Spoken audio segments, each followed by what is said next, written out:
자, 어제 이어서 우리가 마지막 때 모습을 함께 봅니다. 그때 예수님께서 너희가 이 모든 것을 보지 못하느냐? 진실로 너희에게 이르노니 돌 하나도 돌 위에 남지 않고 다 무너뜨려지리라. 그렇게 말씀을 하시니까 제자들이 조용히 물었습니다. 어느 때에 이런 일이 있겠사오며, 즉 성전이 무너지는 일이 언제 있겠습니까? 하는 것이고, 또 두 번째 질문은 주의 임하심과 세상 끝에는 무슨 징조가 있사오리까? 물론 제자들이 이 질문을 던질 때에 그들은 이걸 구분해서 생각 못했을지도 모르겠어요. 그러니까 성전이 무너지고 그럼 세상 끝이라고 그렇게 생각했을지 모르지만 성령께서 감동하셔서 이 마태복음을 기록할 때 이걸 분명하게 두 개의 질문으로 갈라놓으신 것 같아요. 그래서 예수님의 답변이 자세히 보면 두 다른 질문에 대한 각각의 답으로 이렇게 구성이 되어 있는 걸 또 볼 수 있습니다.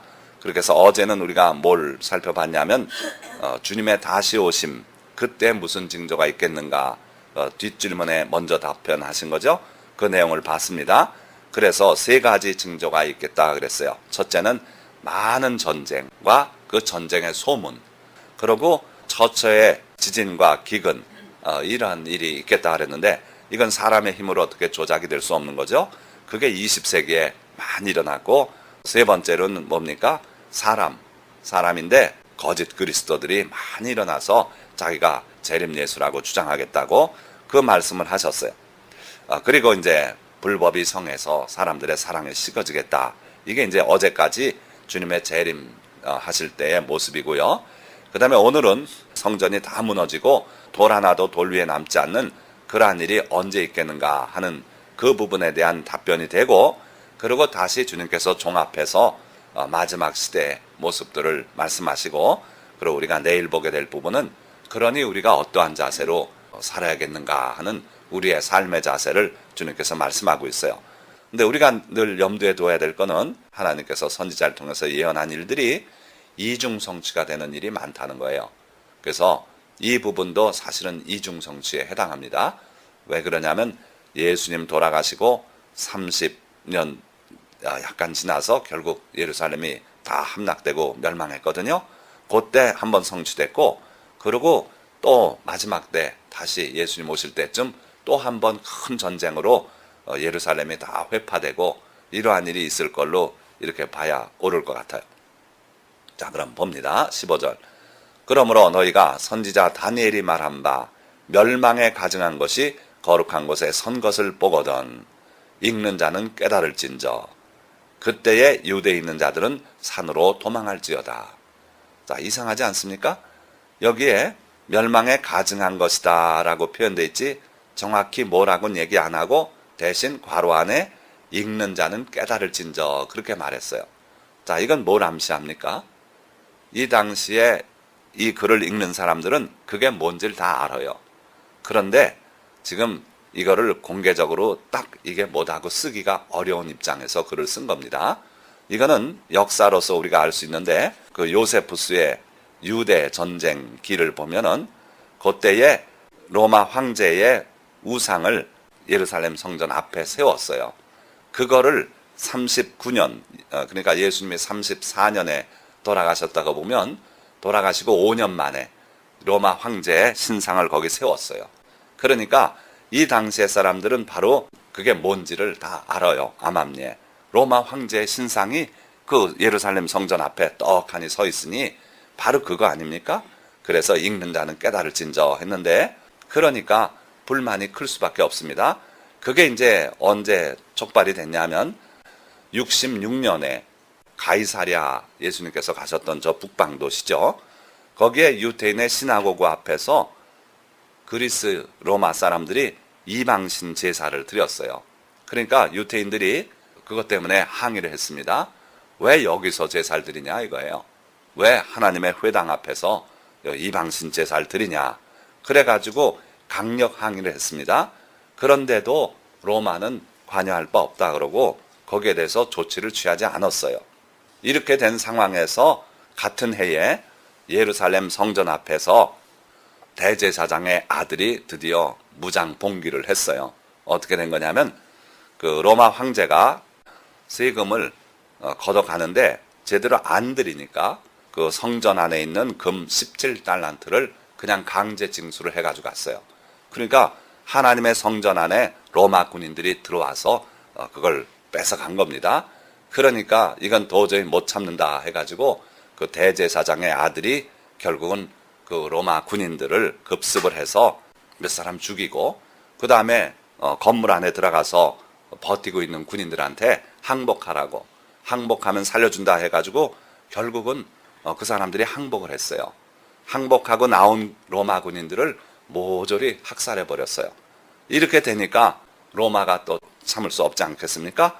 그래가지고 결국 로마가 군인들을 동원해서 약 9만 명의 군사들을 동원해서 성을 둘러쌌는데, 그때의 예루살렘 성 안에 무려 270만 명이 있었다 합니다.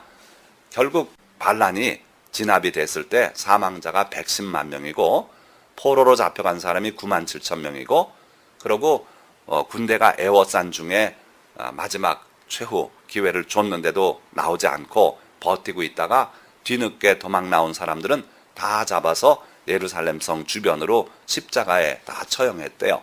그 십자가 처형이 1만 명이었다고 기록해요. 그 지금 요세푸스의 유대 로마 전쟁기를 요약해서 말씀드리는 건데 거의 사실적이에요. 그렇게 해서 결국은 66년에 대제사장의 아들이 로마 군인을 공격한 것부터 시작해가지고 그해 가을에 군인들이 와서 둘러싸고, 그런데 쉽게 함락을 못하고 결국 70년, 무려 4년 만에 8월 10일에 성전이 소각이 되고, 그때 예수님의 예언이 이루어지는 거예요. 금이 다 녹아내려서 로마 병정들이 돌을 다 들추고 거기 금 녹아내린 거 다 파가고, 그리고 9월 20일 결국 저항이 끝났어요. 그런데도 또 저 바깥에 유대 광야의 마사다라고 하는 그 지역에서는 3년을 더 버텼어요. 그래가지고 3년 만에 결국은 다 자살을 해서 그렇게 해서 끝났죠.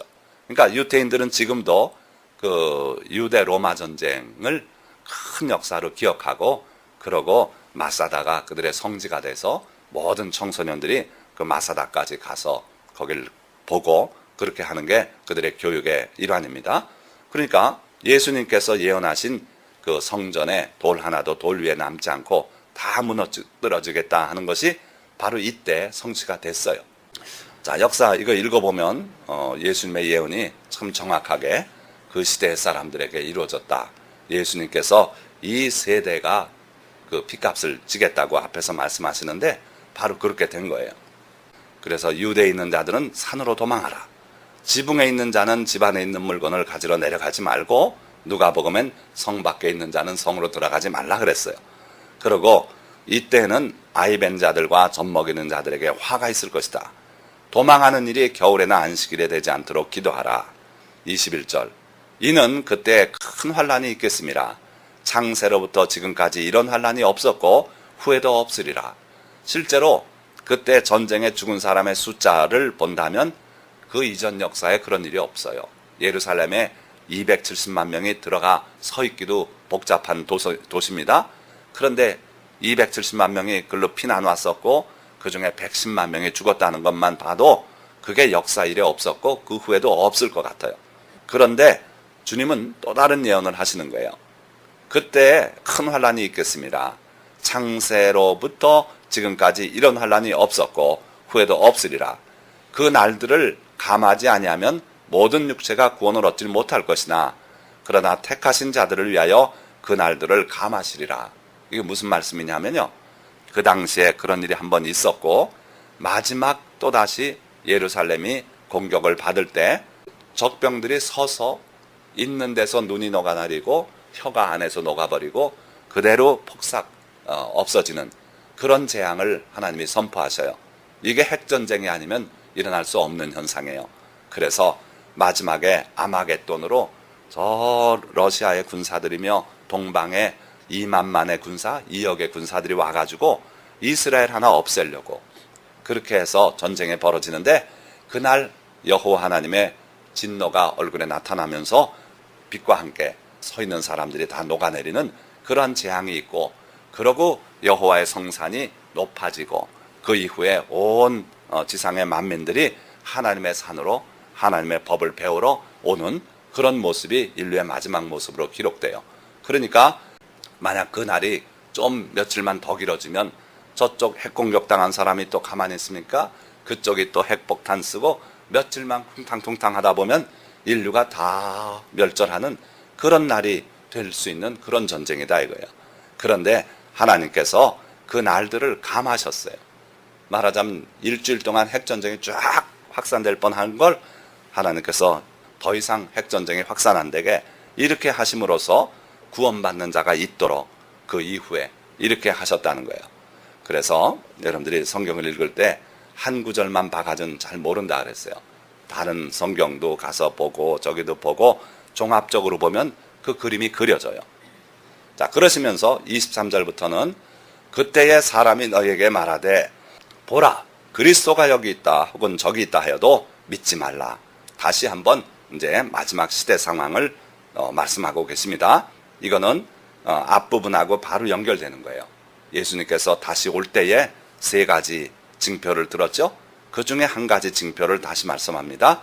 그래서 많은 거짓 그리스도를, 많은 거짓 선지자들, 이 사람들이 일어나서 큰 표적과 기사를 보여 할 수만 있으면 택하신 자들도 미혹하리라. 하나님께서 은혜로 택하고 불러주시고 이렇게 양육하신 그 성도들조차도 미혹하게 하는 현상이 있겠다는 거예요. 지금 놀랍게도 우리가 이 시대에 살고 있어요. 지금 예수님 말씀은 위에 있는 큰 핵전쟁 같은 게 일어난 후가 아닙니다. 그때에 그랬어요. 그때는 다시 앞의 얘기로 돌아갔어요.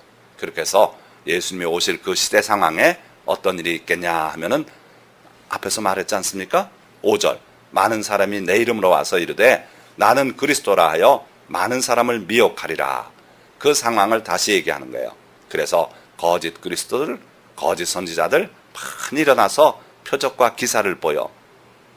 자, 이거 대단히 죄송한 말씀이지만 요즘 그런 일이 많습니다.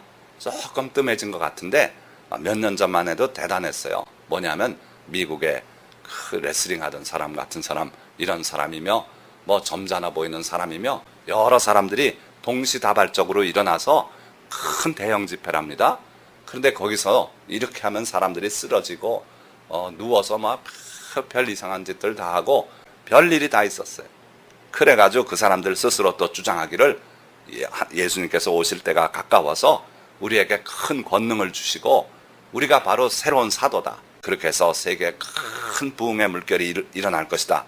그렇게 예언하면서 실제로 보니까 비서하고 음행 저지르고 그 다음에 부인하고는 이혼하고 뭐 그 지도자들이 다 결국 그렇게 파탄이 나고 있어요.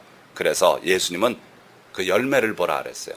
나쁜 나무에 좋은 열매 맺을 수 없고 좋은 나무에 나쁜 열매 맺을 수 없다고 거짓 선지자들을 열매로 판단하라 그랬어요. 근데 보니까 다 잘못된 열매들을 맺고 있어요. 그래서 여러분들 미혹되지 않으시기 바랍니다.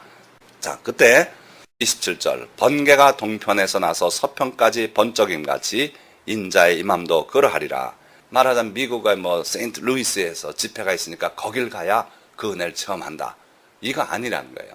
예수님이 오시면 동에서 번쩍에서 서쪽까지 쫙 번쩍 있는 것처럼 그렇게 예수님은 온 세계 만민이 다 볼 수 있게 임하지 어느 한쪽 구석에서 여기 있다 저기 있다 여기서 예수 그리스도께서 오셔서 성령으로 역사하신다 그런 거 믿지 말라는 거예요. 그거 믿고 쫓아다니다 보면 거기에는 영적 죽음이 있게 되고 28절 그리고 독수리들이 모일 것이다. 죽음이 있는 곳엔 독수리들이 모인다. 독수리는 새 중의 왕입니다. 새는 성경에 보면 달리 표현되기도 했지만 이중적으로 쓰입니다. 와서 하나님의 말씀을 뺏어가는 마귀 새끼 역할로 표현되어 있기도 해요. 그런데 그 왕이에요. 그래서 그동안에 주님께 받았던 은혜, 말씀, 진리가 다 뺏겨요. 그런 현상 쫓아다니다 보면 그게 진짜인 줄 알고 이러고 얼렁덜렁 하다가 진리의 말씀은 다 잃어버리고 그냥 그게 은혜인 줄 알고 그러다가 영적인 죽음을 당한다는 거예요. 그래서 그 이단 모임에 우리가 특별한 조심을 해야 되고 그러한 시대에 우리가 지금 들어와 있다는 게 놀라운 거예요. 예수님께서 2000년 전에 예고하신 그 상황 속에 우리가 그대로 들어와 있고 그렇게 보고 있다는 거예요.